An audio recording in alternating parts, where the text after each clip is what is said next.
I'm Teacher Molly, and today I'll be reading Chapter 4 of Bruce Coville's My Teacher is an Alien. I have some more illustrations from my students to make it a bit more interesting.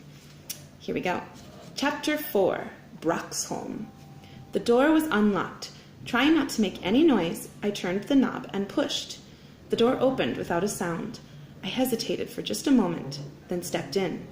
I was standing in a hallway. To my left, I saw an empty living room. And I do mean empty. Except for curtains, there wasn't one bit of furniture or decoration in the room. The walls and floor were totally bare. I flinched as another burst of horrible squawking and growling sounded above me. Taking a deep breath, I began to tiptoe up the stairs. I was glad I was wearing sneakers. About halfway up, I stopped and thought, what am I doing? I should get out of here while I can.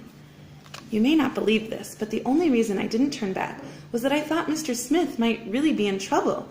Even though I didn't like the man, I didn't want anything horrible to happen to him. So I swallowed and took another step. The noise stopped. Was everything over? Would Mr. Smith start down the stairs and find me standing here? I was just about to turn and run when another round of squawking and shrieking made it clear that whatever was happening was still going on. I still wanted to run, but I was afraid to. Afraid that if I did, I might read in the paper the next day that something terrible had happened to Mr. Smith, something I could have prevented. Of course, I was afraid to keep going, but I decided I didn't have any choice. I took another step, then another. I held on to the railing as if it was a lifeline. The knot in my stomach got tighter with every step I took. When I got near the top, I lay down on my stomach. I had read somewhere that when you're peering around a corner, you're less likely to be seen if your head is low, so I kept my head as low as possible. If I could have pulled out one eye and just stuck it around the corner to take a peek, that would have been fine with me. The hall was as empty as the living room. No pictures on the wall, no rug on the floor. Through an open door at the end of the hall, I could see a small blue bathroom. Closer to me, on the right, was another open door. The horrible sound seemed to be coming from there. I decided low was the way to go. Still on my belly, I slithered down one side of the hall until I had reached the doorway. I shivered.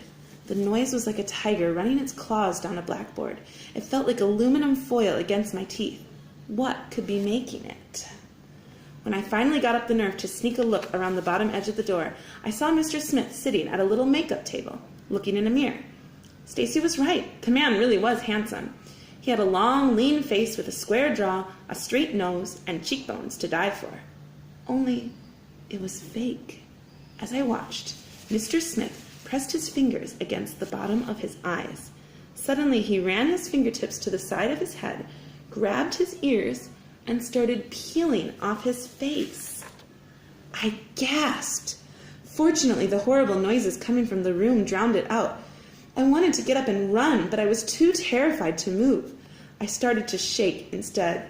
Whatever Mr. Smith was, I was pretty sure the face he was slowly uncovering wasn't anything that had been born on Earth. As he stripped away the mask, I could see that he had skin the color of limes.